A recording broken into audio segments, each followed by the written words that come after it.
সকালে খিচুড়ি করেছিলাম। খিচুড়ি আমার খুবই ভালো লাগে। আর পছন্দের খাবারের মধ্যে একটা হচ্ছে খিচুড়ি। তো খিচুড়ি, ডিম ভাজা। আপনাদের কার ভালো লাগে খিচুড়ি? আমার বেশ ভালো লাগে। খুবই ভালো লাগে। তো হ্যালো এভরিওয়ান আসসালামু আলাইকুম। কেমন আছেন সবাই? আশা করি সবাই ভালো আছেন। তো শনিবারে ছুটির দিন। অবাক করা কথা। শনিবারে ছুটি, আমার হাসব্যান্ডের শুক্রবারে ছুটি চেঞ্জ করে শনিবারে ছুটি দিয়েছে।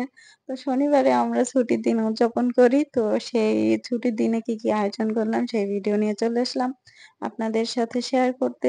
তো আপনারা অবশ্যই সম্পূর্ণ ভিডিও দেখবেন। লাইক, কমেন্ট, শেয়ার অবশ্যই করবেন। আপনাদের কাছে আমার অনুরোধ। আর হচ্ছে এখানে আমি গোশ ভুনা করব আর একটু পোলাও করব। আর আরেকটা হাস্যকর বিষয় আপনাদের সাথে শেয়ার করি। জানি না কে কেমনভাবে নিবেন। আমি হচ্ছে অনেকদিন আগে একটু কাচ্চি বিরিয়ানি বেঁচে গেছিল। সেইটা হচ্ছে ফ্রিজে রেখে দিছিলাম।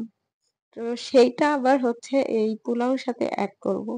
করে মনে করেন যে একটা পোলাও, কাচ্চি বিরিয়ানি মিক্সড একটা অদ্ভুত বিরিয়ানি। অদ্ভুত বিরিয়ানি হয়ে যাবে। তো আজকে সেই অদ্ভুত বিরিয়ানির রান্না নিয়ে আপনাদের মাঝে চলে আসলাম। অবশ্যই কেউ বাজে কমেন্ট করবেন না। দেখবেন অবশ্যই সম্পূর্ণ। তো এই যে দেখতে পাচ্ছেন আগে আমি চালটা ভেজে নিব। তারপর আমি পোলাও রান্না আমি আগে কখনো করিনি। এখানে এসেই আমি ফার্স্ট এ ট্রাই করি। যখন ১ম বার এখানে আসছিলাম রোজার ঈদে মানে রোজার মধ্যে আমরা আসছিলাম। আ আমরা বলতে আমি বিশেষ করে হাসব্যান্ডের সাথে চলে আসছি।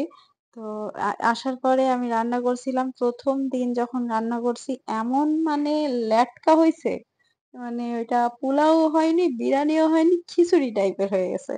মানে ভুনা খিচুড়ি যেটাকে বলে একদম লেটকা খিচুড়ি যেটা বলে, খিচুড়ি টাইপের হয়ে গেছে। তো সেজন্য তারপর থেকে আল্লাহর রহমতে আমার হচ্ছে একদিন আমার শাশুড়ি ফোন করে আমাকে শিখাই দিছিল। সেইভাবেই আমি এখন রান্না করি। মাশাআল্লাহ এখন অনেক ভালো হয় রান্না। তো পোলাও রান্না বা বিরিয়ানি রান্না অনেক ভালো হয়। তো আমি গোশটা আগে ভেজে নিচ্ছিলাম। আপনাদের সাথে কথা বলতে আমি রান্নার দিকেও আগাচ্ছি। তো আমার হচ্ছে আগে গোশ ভেজে নিচ্ছি। আমার নানি এসে আমাকে শিখাই দিছে যে আগে গোশ ভেজে নিবা। নিলে আরো বেশি ভালো লাগবে। আমি আগে ভেজে রান্না করতাম না। একদম সরাসরি অনেকক্ষণ কষাইতাম। তো কষায়ে তারপর রান্না করতাম। কিন্তু এখন ভেজে নেওয়ার পরে বেশিক্ষণ কষাইতে হয় না, সমস্যা হয় না। তো অল্প টাইমে কষালেই হয়ে যায়। তো আগে ভেজে নিলাম, তারপর কষাবো। আর আমি হচ্ছে মরিচ, হলুদ সব গোলায় নিছি আগে পানিতে। আর একপাশে এই তো আমার পোলাও হয়ে গেছে। আর যেটুকু কাচ্চি বিরিয়ানি ছিল ওইটা আগেই ঢেলে দিছিলাম অফ ক্যামেরায়, সেটা ভিডিও নিতে ভুলে গেছি। তো আমি হচ্ছে ভিডিওর লাস্টে দেখতে পাবেন যে কিরকম হইছে, কালারটা কেমন হইছে আর কেমন। তো খেতে মাশাআল্লাহ খারাপ হয়নি। আলহামদুলিল্লাহ ভালোই হইছে। তো এই তো এভাবেই রান্না করছি। আর আপনারা হচ্ছে বেঁচে যাওয়া খাবার কি করেন?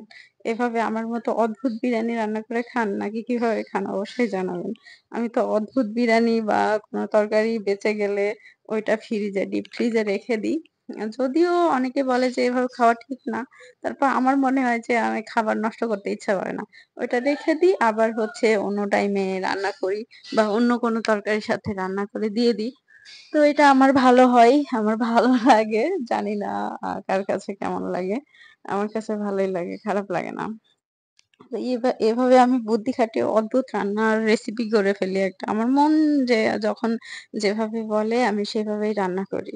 আমার হচ্ছে মন মতো আমি অদ্ভুত একেক সময় একেক রকম রেসিপি নিজের মতো রেসিপি করি আরকি। নিজের মতো রান্না করি। যেমন অনেকেই YouTube দেখে বা ভিডিও দেখে ইয়ে করে রান্না করে। কিন্তু আমি অনেক সময় ভাবি যে এটা এরকম করে রান্না করলে কেমন লাগে দেখি তো, কেউ তো খাবে না। আমি নিজেই খাবো। আমি নিজে খেয়েই নিজেই মানে রেসিপি একটা বানিয়ে ফেলি। এই আরকি। তো এভাবে আমার রান্না তো প্রায় শেষ। এই তো কষাচ্ছি আমি দেখতেই পাচ্ছেন। এই তো আমার প্রায় কষানো শেষ। পানি দিয়ে দিয়েছি ঝোলের। আমি ঝোল রাখবো না। একদম ভুনা করব। মানে সরি বিরিয়ানি দিয়ে খাওয়ার জন্য। এই তো আমার রান্না শেষ। কাচ্চি বিরিয়ানি মানে অদ্ভুত বিরিয়ানি হয়ে গেছে। তো কেমন লাগলো অবশ্যই জানাবেন। খেতে আলহামদুলিল্লাহ ভালো হয়েছে। তো আমার ভিডিও এই পর্যন্তই ছিল। সবাই ভালো থাকবেন, সুস্থ থাকবেন। আল্লাহ হাফিজ।